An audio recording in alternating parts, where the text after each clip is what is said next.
Hello दोस्तों, स्वागत है आप सभी का हमारे यूट्यूब चैनल पाठ्यकला पर। दोस्तों, UGC net JRF political science की डेट आ गई है और बहुत कम समय बचा हुआ है आपके पास। तो हम लोग पिछले कुछ वीडियोस के थ्रू राजनीतिक विज्ञान से संबंधित अलग अलग उनके जो सिलेबस हैं वहाँ से हम लोग प्रश्नों को देख रहे थे।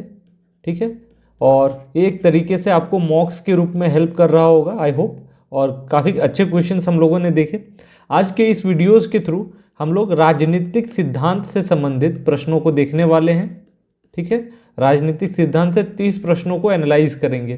ठीक है, और ये काफ़ी ज़्यादा यूज़फुल होने वाला है। यहाँ पे जो कंसेप्ट्स आपके क्लियर होंगे वो आई होप कि आपके एग्जाम्स में वो काफ़ी ज़्यादा मदद करें। तो आइए स्टार्ट करते हैं हम लोगों का डिस्कशन। ये मेरे बारे में है, आप लोग देख लीजिए, यहाँ पे पढ़ सकते हैं। अगला क्वेश्चन, यहाँ पे फर्स्ट क्वेश्चन जो स्टार्ट करते हैं हम लोग आज, वो है किसने कहा है सत्ता ज्यादातर शक्ति के रूप में परिभाषित होती है शक्ति आदेशों के पालन कराने की।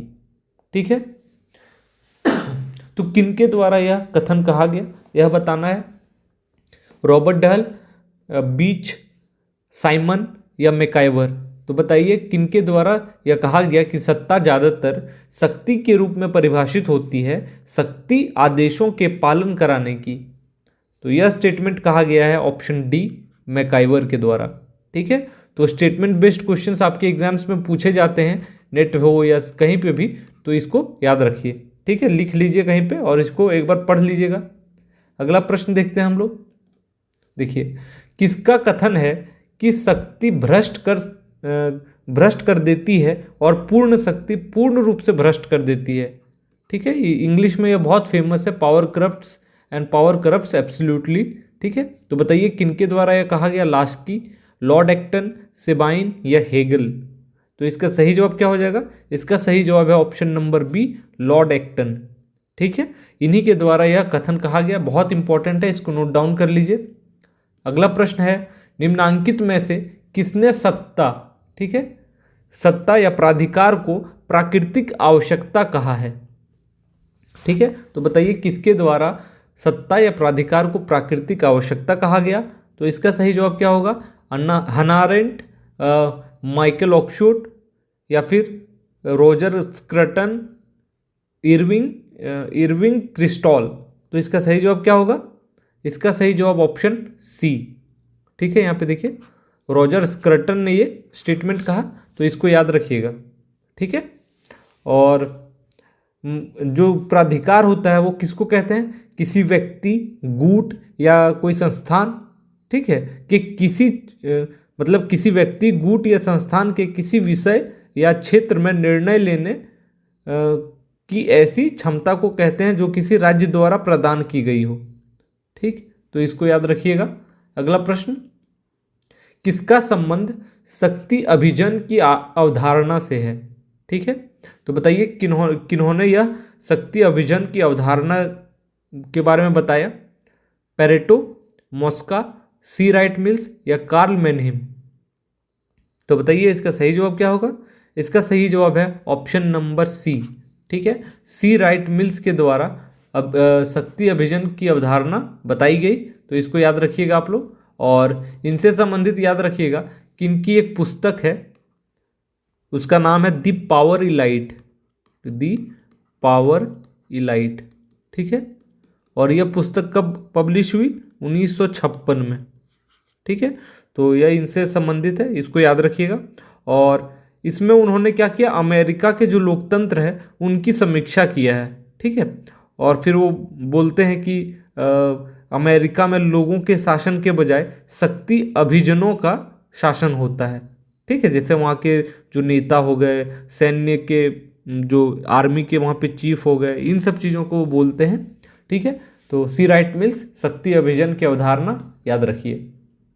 अगला प्रश्न है, जहाँ शक्ति है वहाँ प्रतिरोध है, और फिर भी या परिणाम स्वरूप यह प्रतिरोध शक्ति के संबंध में कभी भी बाहरीपन की स्थिति में नहीं है। किनके द्वारा कहा गया ये बताना है। Henry David Thoreau, Mahatma Gandhi, Michel Foucault या जेने शार्प। तो बताइए यह कथन किनका है? तो इस कथन को कहने वाले हैं option number C, Michel Foucault. ठीक है, तो इन्हीं के द्वारा ये कहा गया। ठीक है, तो अगला प्रश्न देखते हैं हम लोग। मानवीय संबंधों के उस किसी भी मानवीय संबंधों के यहाँ पे एक सेकंड, मानवीय संबंधों के उस किसी भी स्थायी रूप को राजनीतिक व्यवस्था कहेंगे जिसमें महत्वपूर्ण अंगों में शक्ति, शासन अथवा सत्ता अंतर्ग्रस्त हो। यह परिभाषा किस विद्वान की है? ठीक है, और यहाँ ऑप्शन देख लीजिए आपके पास क्या है, गार्नर, सीले, रॉबर्ट डहल या गेटिल। तो बताइए किन्होंने यह परिभाषा दी? तो इसका सही जवाब है ऑप्शन नंबर सी। ठीक है, और रॉबर्ट डहल। ठीक है, तो इनके द्वारा ये बताया गया, और ये लोकतंत्र के बहुलवादी सिद्धांत से संबंधित हैं। ठीक है, तो आप लोग लिख लीजिए, लोकतंत्र के बहुलवादी सिद्धांत से संबंधित हैं, बहुलवादी सिद्धांत से संबंधित हैं। ठीक है, कौन? Robert Dahl. ठीक है, तो इसको याद रखिएगा। और रॉबर्ट डहल ने कुछ पुस्तक लिखे, उनका नाम लिख लीजिए जो उनके द्वारा किताबें लिखी गई। उसमें एक तो है हु गवर्न्स, ठीक है, और यह पब्लिश हुई थी 1961 में। दूसरी बुक उनके द्वारा जो लिखी गई वो है ऑन डेमोक्रेसी। ठीक है, यह पब्लिश हुई 1998 में। तीसरी बुक उनकी जो है फेमस, वो याद रखिएगा, democracy and it's critics. Book के नाम हमें बहुत से ज़्यादा याद करने चाहिए, क्योंकि वो मैच करने के लिए दे सकता है। ठीक है, और इतने राइटर हैं, ठीक है, उनके हर एक को बुक्स मतलब याद करके ही रहिए। ठीक है, तो ये सारे बुक्स रॉबर्ट डहल से संबंधित हैं, आप लोग देख लीजिए, नोट डाउन कर लीजिए। और अब हम लोग अगले प्रश्न की तरफ बढ़ते हैं। देखिए यहाँ पे है सूची 1, सूची 2। ठीक है, और यहाँ पे मैच करना है, लॉर्ड एक्टन है, लॉसवेल हैं, पैरेटो हैं, रॉबर्ट डहल हैं। ठीक है, तो बताइए यहाँ पे क्या होगा। इतिहास कुलीन तंत्रों का कब्रिस्तान है, किनके द्वारा कहा गया? शक्ति भ्रष्ट करती है। ठीक है, और ये सब चीज़ें, तो बताइए यहाँ पे क्या होगा। तो यहाँ देखिए, हम लोगों ने अभी पहले देखा लॉर्ड एक्टन के बारे में, उन्होंने कहा कि शक्ति भ्रष्ट करती है, निरंकुश शक्ति बिल्कुल ही विकृत कर देती है। ये लॉर्ड एक्टन का था।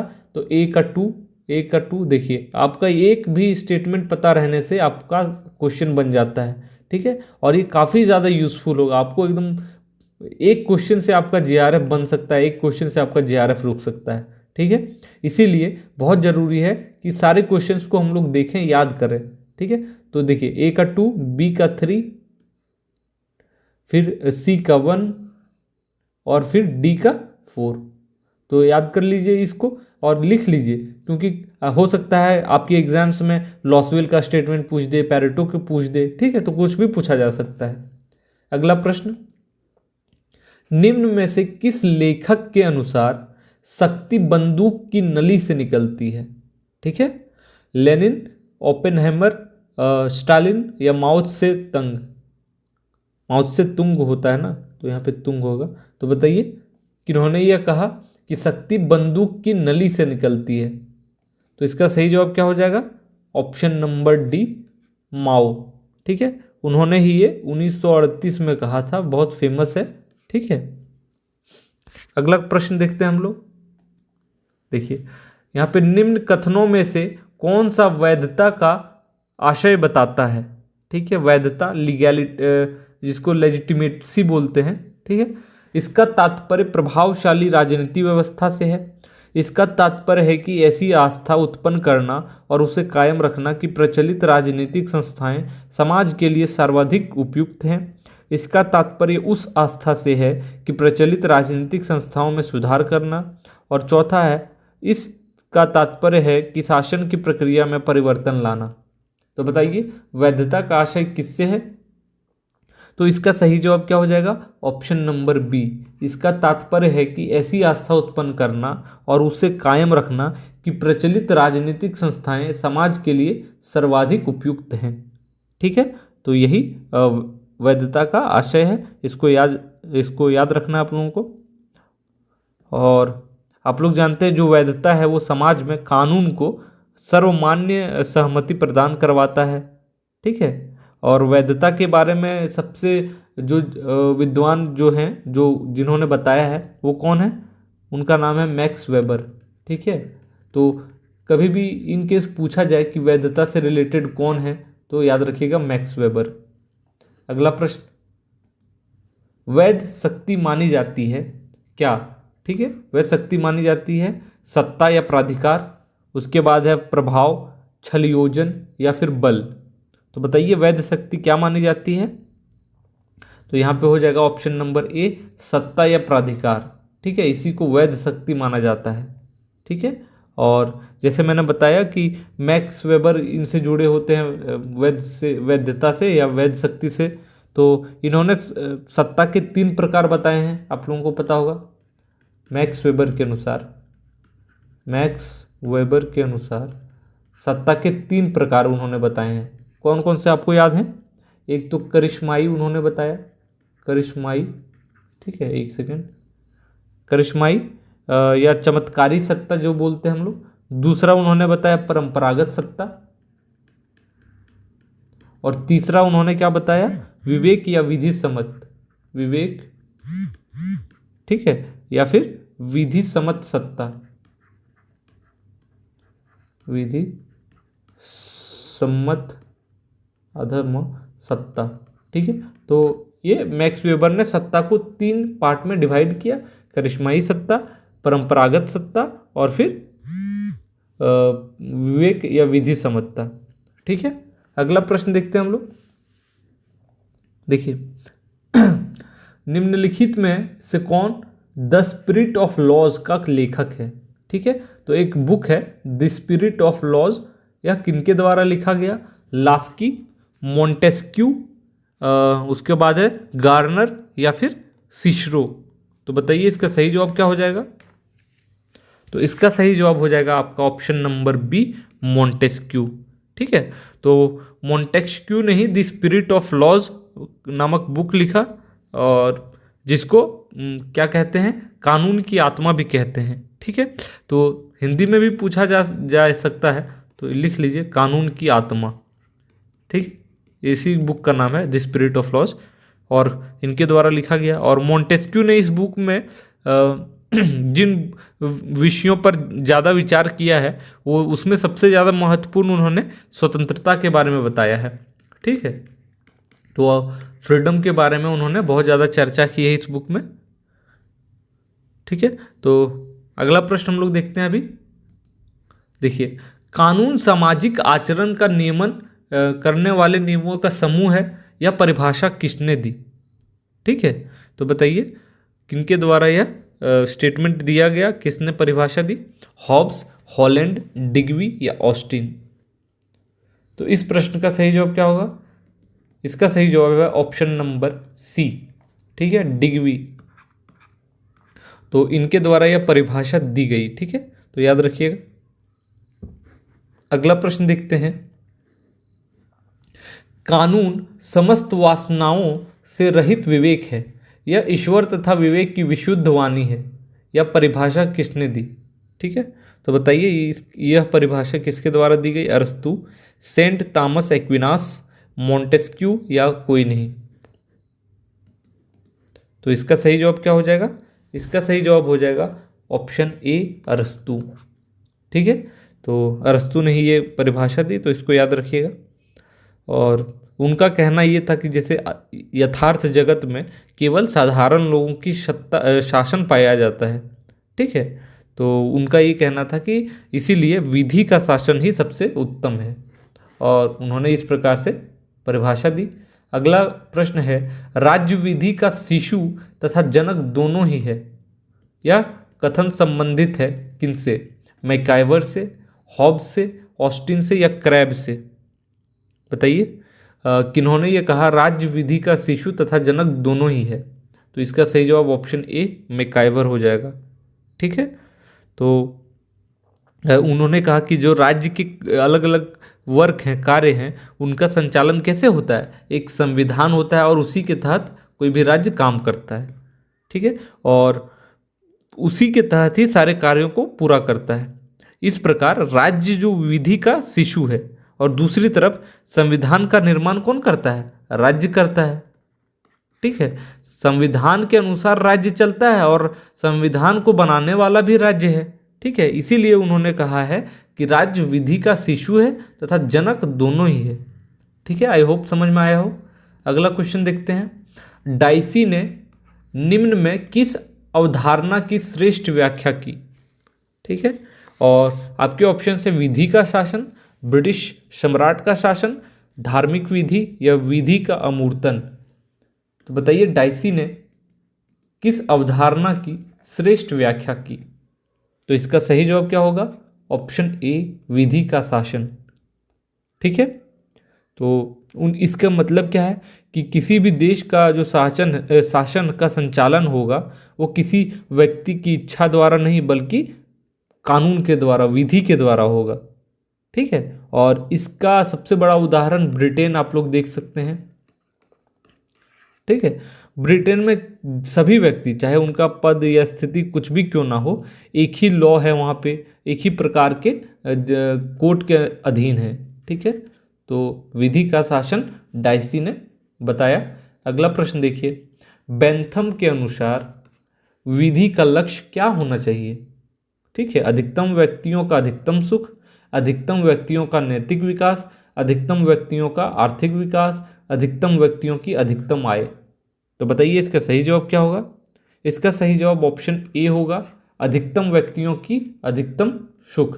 ठीक है, और आप लोग जानते हैं बेंथम के बारे में, उन्होंने एक जो यूटिलिटेरियन से उपयोगितावाद से संबंधित रखते हैं वो, ठीक है, उपयोगितावाद से संबंधित हैं वो, और उन्हीं का ये कथन है कि ज़्यादा से ज़्यादा अधिकतम व्यक्तियों का अधिकतम सुख होना चाहिए।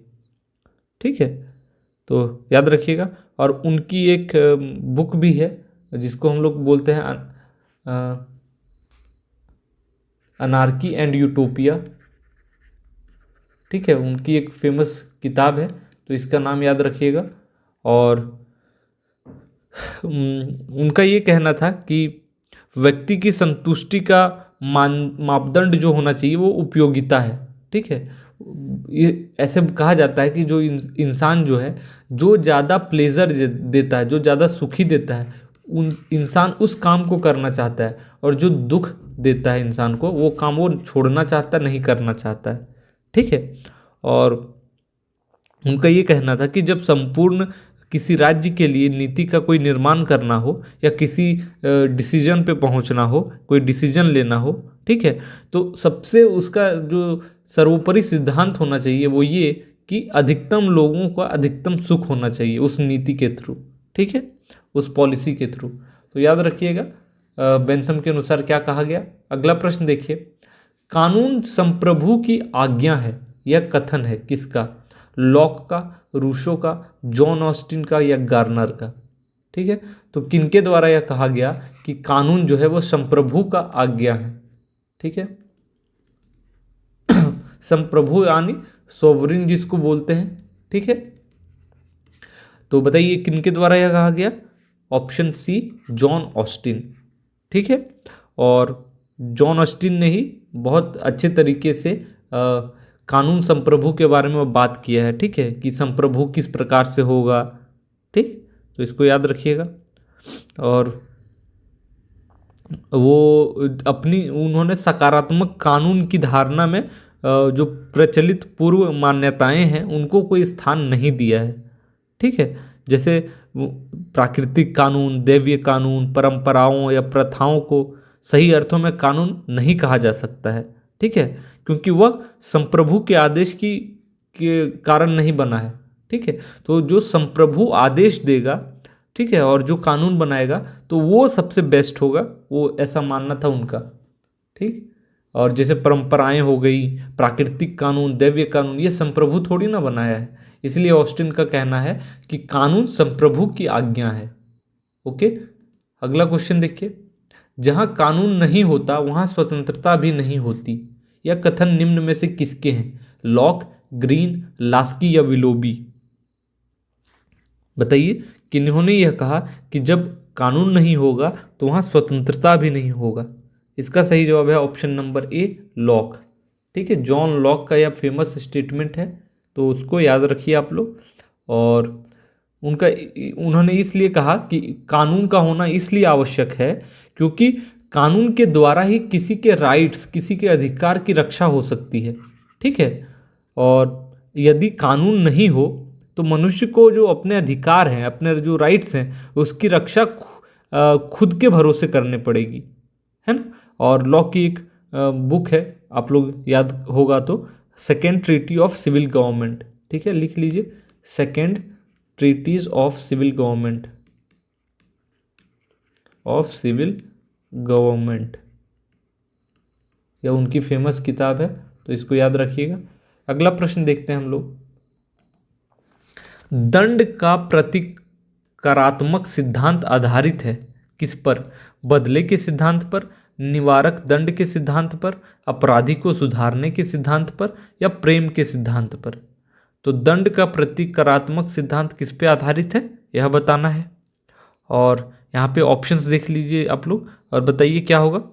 तो इसका सही जवाब क्या हो जाएगा? इसका सही जवाब है आपका ऑप्शन नंबर ए।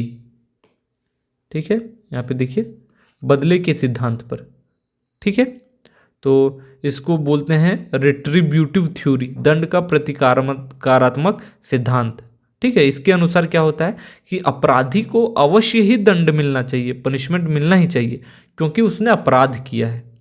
ठीक है, तो ये जो सिद्धांत है यह क्या कहता है? जैसे को तैसा। ठीक है, मतलब यदि आपने किसी को हर्ट पहुंचाया है तो आपको भी पहुंचाया जाएगा। ठीक है, यानी जैसी करनी वैसी भरनी। ठीक है, तो इस प्रकार से आप लोग इसको याद रख सकते हैं। अगला प्रश्न है, विधि का शासन जिस प्रकार की समानता को प्रतिस्थापित करता है वह है मूल विषयक, प्रक्रियात्मक, वितरक या प्रतिमानित?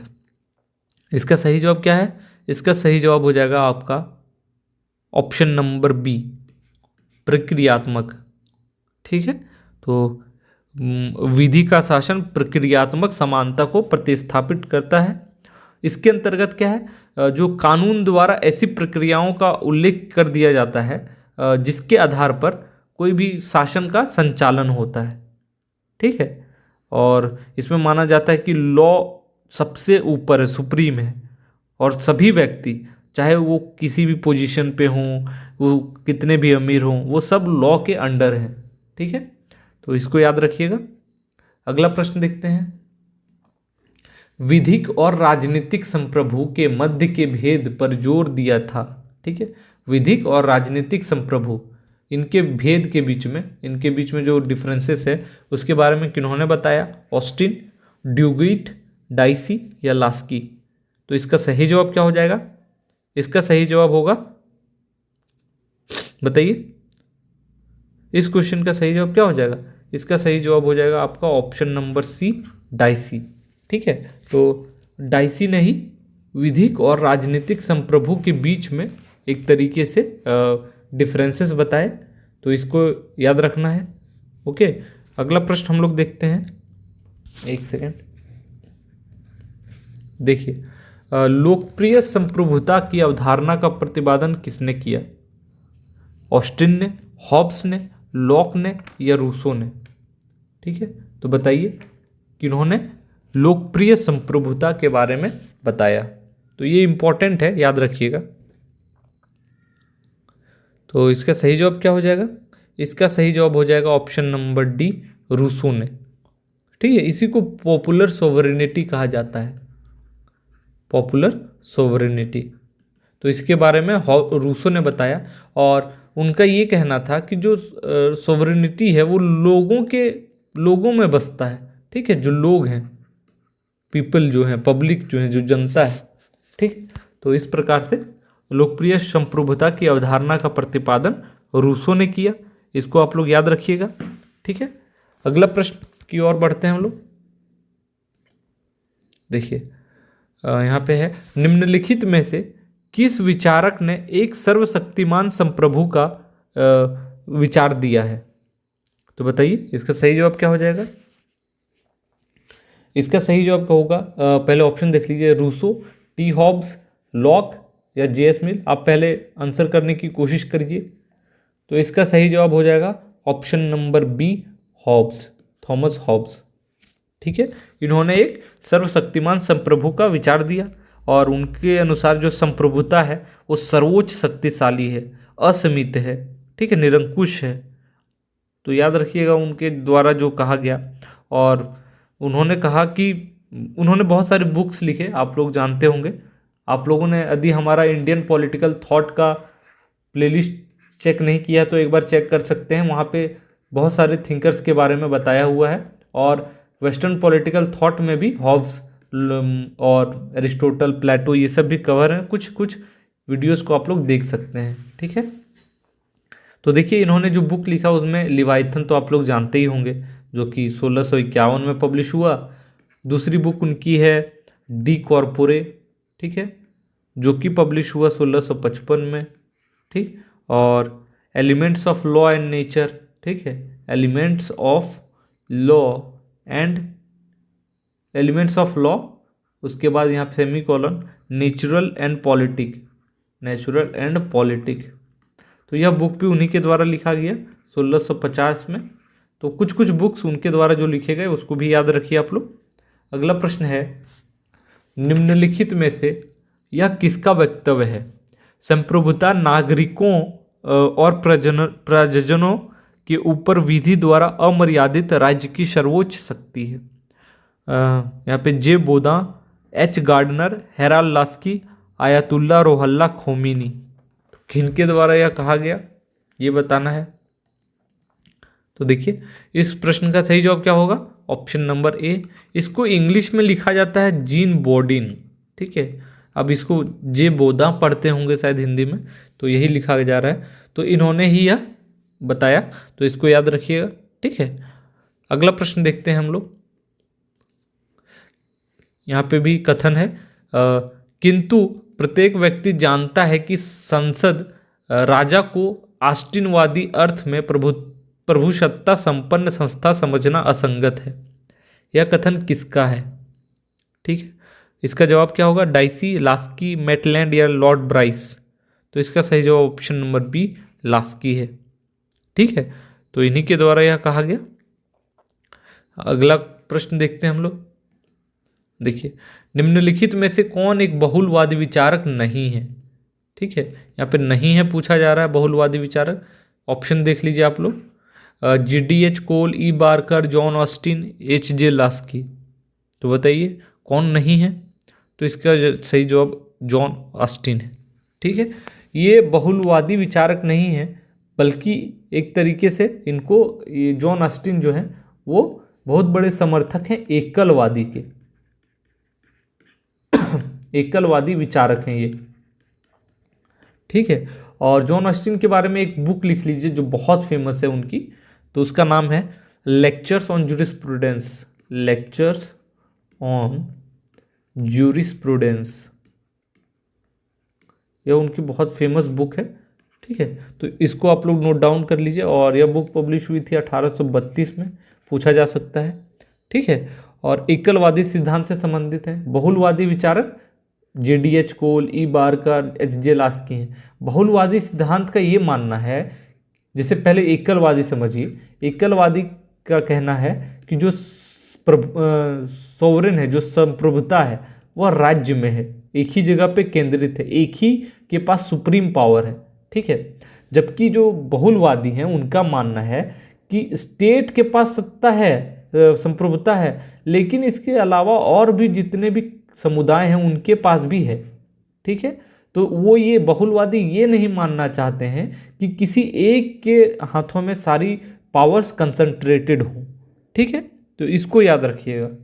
अगला प्रश्न देखिए, यहाँ पे है, किसने विचार दिया था कि चूंकि समाज का स्वरूप संघात्मक है इसलिए सत्ता का स्वरूप भी संघात्मक होना चाहिए? लास्की, RM मैकाइवर, GDH कोल या गार्नर। तो इसका सही जवाब क्या होगा बताइए? इस प्रश्न का सही जवाब होगा ऑप्शन नंबर ए लास्की, ठीक है। तो लास्की ने ही यह विचार दिया, इसको याद रखिए, ठीक है। तो अगला प्रश्न की तरफ हम लोग बढ़ते हैं। अब देखिए, बहुलवादी महत्व देते हैं, ठीक है। तो बहुलवादी किस चीज़ को महत्व देते हैं? राज्य को, समूहों और संगठनों को, सरकार को या न्यायपालिका को? तो इस प्रश्न का सही जवाब क्या होगा? ऑप्शन नंबर बी, समूहों और संगठनों को। ठीक है, तो इसको याद रखिएगा। बहुलवादी अन्य समुदायों को भी आवश्यक और प्राकृतिक मानते हैं। उनका कहना होता है कि जो समुदाय हैं अलग अलग, वे राज्य द्वारा निर्मित नहीं होते हैं। ठीक है, राज्य की तरह वे भी अपनी क्षेत्रों में सर्वोपरि हैं, उनका मानना है। ठीक है, और समाज में एक संप्रभुता संपन्न सर्वोच्च सत्ताधारी राज्य के स्थान पर अपने अपने क्षेत्र में, ठीक है, राज्य के समकक्ष अलग अलग समुदाय का अस्तित्व उनके द्वारा माना गया है कि सिर्फ राज्य जो है, ठीक है, उसके अलावा भी जो बहुत सारे समुदाय हैं उनमें भी शक्ति है। अगला प्रश्न है, निम्न में से संप्रभुता की कौन सी विशेषता त्रुटिपूर्ण सूचीबद्ध है? तो बताइए, निरंकुशता, विभाज्यता, स्थायित्व या अनन्यता। तो इसका सही जवाब क्या हो जाएगा? इसका सही जवाब हो जाएगा ऑप्शन नंबर बी, विभाज्यता। इसका मतलब होता है डिविजिबिलिटी। ठीक है, तो त्रुटिपूर्ण सूचीबद्ध इसका ये है। देखिए, अब बहुत सारी विशेषताएं हैं संप्रभुता की, कि वो निरंकुशता है, उसमें स्थायित्व है, अनन्यता है, ठीक है, अविभाज्यता है। तो यदि अविभाज्यता रहता तो वो ये ऑप्शन गलत नहीं होता। ठीक है, यानी डिवाइड नहीं हो सकता। ठीक है, तो ये सब बातें आप लोग याद रखिएगा। ठीक है, तो दोस्तों इस प्रकार से हम लोगों ने आज कुल 30 प्रश्नों को एनालाइज किया और काफ़ी अच्छे प्रश्न थे जो कि राजनीतिक सिद्धांत से संबंधित हैं। ठीक है, ये आपके आने वाले एग्जाम्स में बहुत ज़्यादा मदद करेंगे और कुछ क्वेश्चंस मैं गारंटी के साथ कहता हूँ कि कहीं ना कहीं किसी न किसी रूप में आपको सॉल्व करने के लिए आसानी होगी। ठीक है, चाहे वो मैच करने को हो, जो कोई बुक्स हो, ठीक है, या कोई स्टेटमेंट हो, तो आप लोग जितना भी मैं पढ़ा रहा हूँ, जो भी मैं क्वेश्चंस करवा रहा हूँ, उनको नोट डाउन करते जाइए और अभी अंतिम समय में बस आप रिवीजन पे फोकस कीजिए, ज़्यादा से ज़्यादा रिवीजन, और बस मॉक्स लगाया करिए। जैसे मेरे चैनल पे जो मॉक्स हैं उसको सारा लगा लीजिए, या फिर और कहीं से भी मिले तो वहाँ से लगा लीजिए। तो इसी प्रकार से दोस्तों हम लोग अलग अलग टॉपिक से आने वाले एग्जाम्स तक आपके लिए MCQs लेकर के आएंगे, और आशा रहेगा कि आप लोग ज़्यादा से ज़्यादा हमारे चैनल को लाइक करें, सब्सक्राइब करें, फॉलो करें। तो मिलते हैं अगले वीडियो में, तब तक के लिए आप सभी का बहुत बहुत धन्यवाद। Thank you.